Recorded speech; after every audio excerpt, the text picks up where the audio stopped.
हा महाराष्ट्रातला शेवटचा जिल्हा नाही आहे, हा महाराष्ट्रातला पहिला जिल्हा आहे। पुढच्या काळामध्ये गडचिरोली रेल्वेनी, रस्त्यानी, विमानानी आणि त्यासोबत जहाजानी देखील जोडलं जाईल। मला असं वाटतं की आज जो उद्योजक आहे त्याला देखील असं वाटतंय की आपण इथे उद्योग उघडला पाहिजे। हा नक्षलवाद पूर्णपणे आटोक्यात आणायचा आणि तो समाप्त करायचा अशा प्रकारचं ध्येय आम्ही ठेवलेलं आहे। आमच्या तरुणांच्या हाताला काम हे मिळालं पाहिजे असा आपला प्रयत्न या ठिकाणी सुरू आहे। जसं तुम्ही धावणार आहे, पुढच्या काळामध्ये गडचिरोली देखील धावणार आहे।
मला या गोष्टीचा अतिशय आनंद आहे की आमच्या पोलिसांनी गडचिरोली जिल्ह्यामध्ये माओवाद हा जवळजवळ आता संपुष्टात आणण्याचं काम सुरू केलंय। उत्तर गडचिरोली आता माओवादापासून मुक्त झाली आहे आणि लवकरच दक्षिण गडचिरोली ही माओवादापासून मुक्त होईल याबद्दल माझ्या मनात कुठली शंका नाही। जी जवळपास स्वातंत्र्यानंतर पहिल्यांदा धावते त्या बसचं उद्घाटन आपण केलं।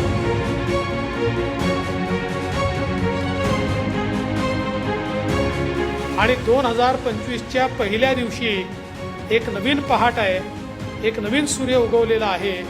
हा असाच पुढे जात राहिला पाहिजे आणि अशाच प्रकारे विकासाच्या दिशेने, सामाजिक सलोख्याच्या दिशेने, शांततेच्या दिशेने, औद्योगिकरणाच्या दिशेने गडचिरोलीची वाटचाल यापुढेही सुरू राहील हा विश्वास मी व्यक्त करतो।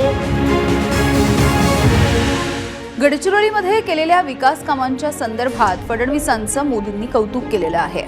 प्रधानमंत्री नरेंद्र मोदी ने देवेंद्र फडणवीस की गडचिरोली में किए जा रहे काम को लेकर तारीफ की। हमारा गडचिरोली अब फौलाद सिटी बनने जा रहा है।